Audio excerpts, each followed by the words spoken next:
And Hello, everybody. Sorry. okay, together. Okay, one word each. Let's go. The Alright. final round of the day that deserves two hellos, whatever. And yeah, we are ready to show you Shimada Daichi versus Aaron Friedman, and both of those players are, I think, very interesting. Shimada is a very, very accomplished Japanese player who has won 2 Champions Leagues already.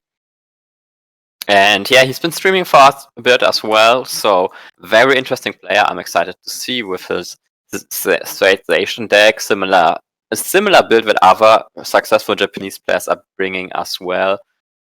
In this qualifier, and his opponent is Aaron Friedman, who has been performing amazing, going in our last qualifiers. He's been 19th in ranking, so he already had 20 limitless points before this.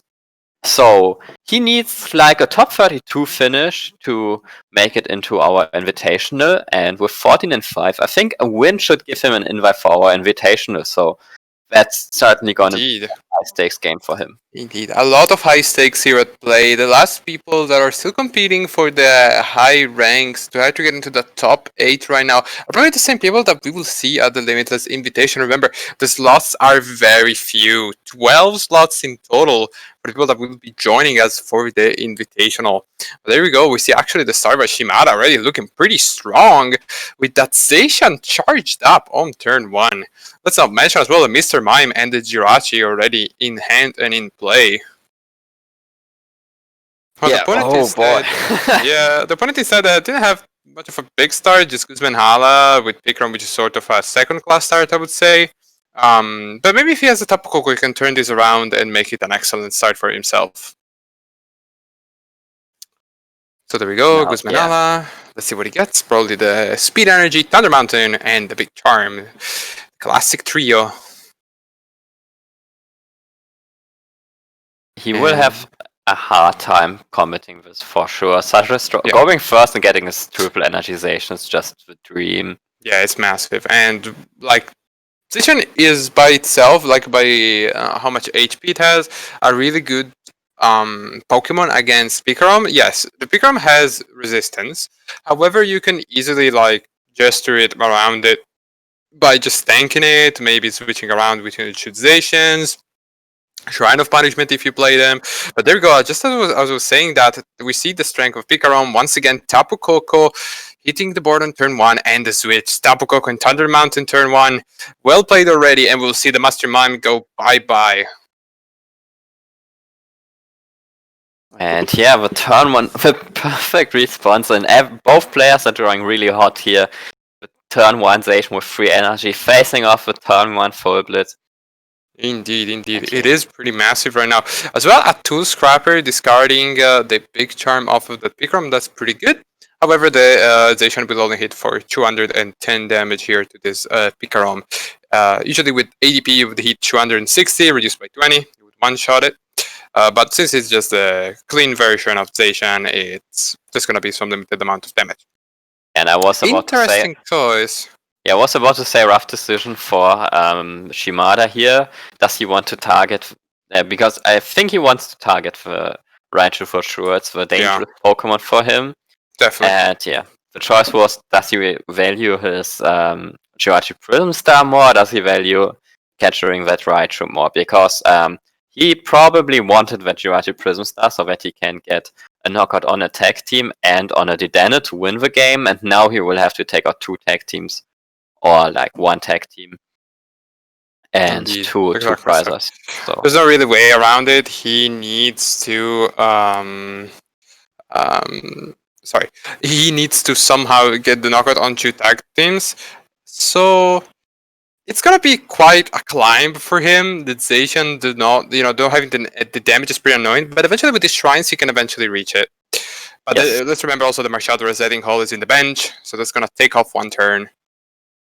Let's see how we can respond to this. And he doesn't play a Duskmane Necrozma. That would be something that could come to shine if he had it. Yeah. Because he could just pick off the Raichu off the bench afterwards, and now he will have a relatively hard time targeting it down. Will have to hit it multiple times. Exactly. And yeah, second station probably hitting the board soon, otherwise you probably get donked the turn after. One more quick ball. However, it should be said that Shimada hand is looking pretty weak right now. He could consider the Dene here since the opponent is on 5 prizes. But it's always risky, to just leave a Dene on the board to just draw some cards that maybe you don't need right away. So he's thinking. Let's just take another quick look for his deck. He does play that copy of Mew. Yeah, the Mew is could be his substitute. His substitute to the To the Duskman. Necrozma. Yeah. But yeah, of course, now he's forced to discard his Shrine of Punishment. No, he's just going for Brave Blade. I do like this. He doesn't need to charge that. In that case, I would have preferred him to not play with Quick Ball 4 because now he missed his hand attachment. Yeah. And yeah, I guess he could have just attached and hold it onto that Quick Ball and search it with it then the next turn if he doesn't want to use it right away. Yep. Yeah. So not quite sure. Yeah. Luckily, this Raichu on Raichu does not one-shot the station without an Electro Power, because the station right now has 200. That's 250. Oh no, it does. Sorry, I don't know. I thought station had 230 HP. But yeah, Lightning Rage X, perfect knockout actually. 220. And yeah, it's gonna switch. And now not having that energy attachment from last turn, certainly very painful for Shimada. Absolutely. And Metal Saucer, not a great top deck. He'd actually want to use that pretty horrible right now. Here. There we go. If he had, he would need a switch as well right now. He does have the switch and the Jirachi. Maybe if he, I don't know. That hand doesn't look too great. He does have a research, however. Yeah, he can switch into Jirachi, Metal Saucer, and just use research afterwards. Exactly. I think that's his best bet, and it's probably a very safe one, considering he plays a quite a high energy count, and there are only 2 energy in the discard. Let's see if there's an energy here. There is 2 actually, and another Zacian as well. So bringing himself already ahead, and yeah, also putting very relevant damage, because this is gonna be 210 damage plus the Shrine of Punishment is gonna be 220, total of 230. So as long as they have another Shrine, or even the Mew actually, it will come in huge and clearing off that Pikarom. Yeah, exactly. And I don't think that Aaron has any more. No, I think it's sort of a kin list. It's somewhat similar. It's a bit different, but yeah, it's just the Thunder Mountain and the Marshadow. So yeah, he doesn't have a way to remove this Thunder Mountain anymore. So this Shrine of Punishment anymore. So that's pretty huge. It's damaging both of those tag teams quite severely. And yeah, that's certainly very perfect. But it doesn't look like Shimada wants to attack here. Interesting. As well. Very interesting.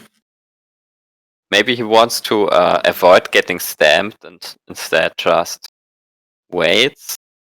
But I don't know. I would have guessed that he just attacks here and then for sure just waits until the Shrine of Punishment does the trick. Choosing whoop.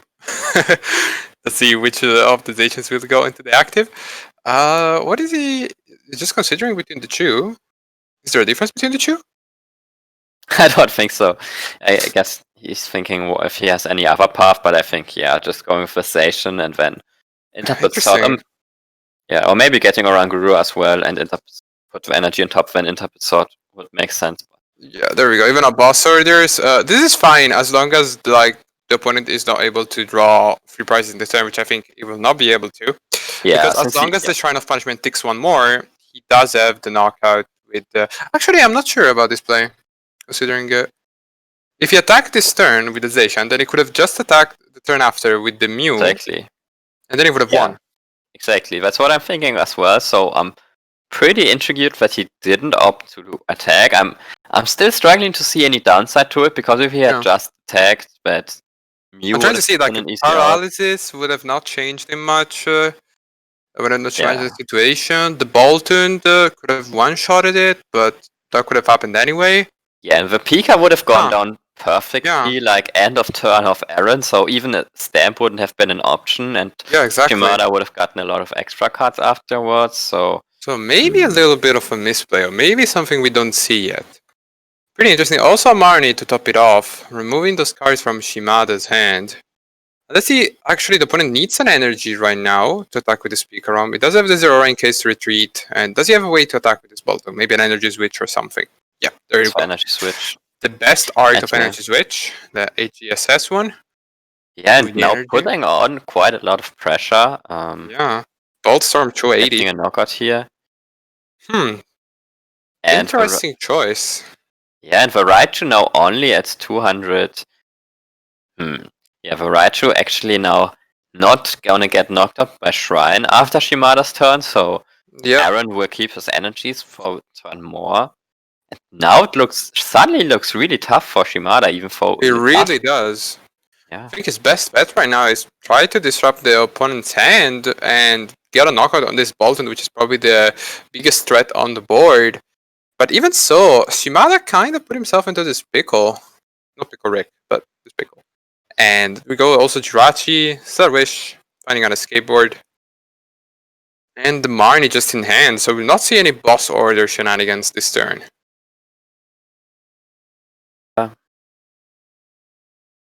Yeah, I guess just the knockout on the Bolton might be the best thing for Shimada. Yeah, absolutely. Probably a Marnie. Does he have the reset stamp in deck? I think he does. Yeah, he definitely needs something like that, because otherwise Aaron can just gust up the Dedenne and win the game. Exactly. That way. And yeah, I'm still struggling to see the reason why Shimada didn't attack last turn. Maybe he just misclicked and... Yeah, also let's remember that it's night for them. It's I mean it's actually it's almost night, but they've been playing all the afternoon Pokemon, and also yesterday didn't have much sleep, I guess. But overall, yeah, I think that play that we were discussing was the best choice. But let's see if he's able to pull something out. There's the Uranguru, Prime Wisdom. That looks like just digging to me. And he needs to find something. Yeah, I think he definitely needs a reset stamp to have a chance here. Nope, just a Jirachi. And even switch the switch. Even switch the switch. There we go, Brave Blade. Taking the knockout, but the 2 prizes not that meaningful, of course. Yeah, he has Boss Order in hand and he has to switch for next turn, so if Aaron's not able...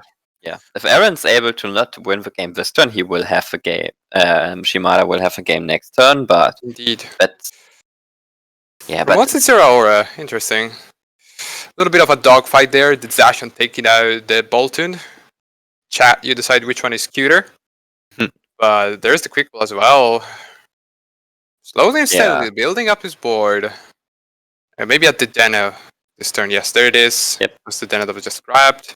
Electro Power 2, that's massive. One more could spell doom. Actually, 2 more.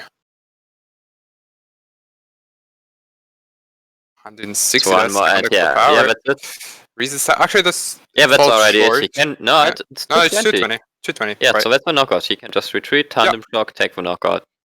Does he see it? Yes, there we go. So yeah, tandem shock for the knockout. I still keep thinking that somehow this Daichi pretty sure 30 HP. Yeah, I'm pretty sure Shimada would have had it if he had just attacked with Pika then, and now this turn he could have just finished it off with his Mew, taking the game that way, and and taking the win.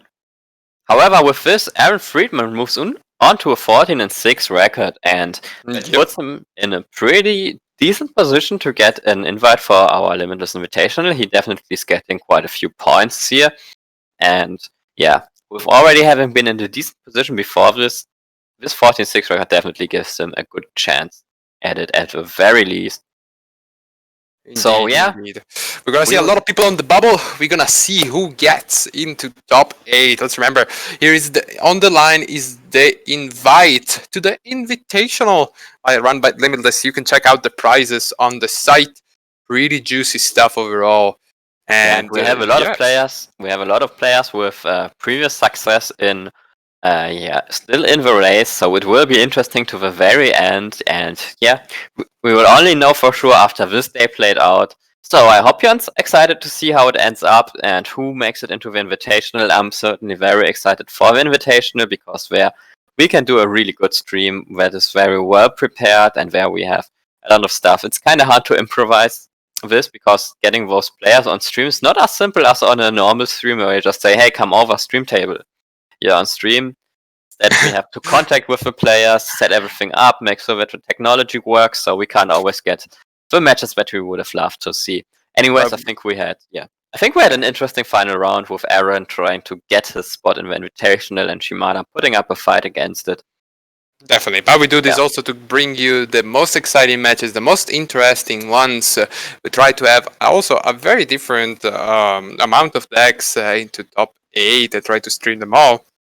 So yeah, we will see you in about how much time, Philip? I think we will have about 1 hour lunch break. I will definitely make sure to put a message on screen so everyone sees when we are back. For now, that was it from our final round. So we will go to a break and lunch break afterwards. So see you back in roughly an hour.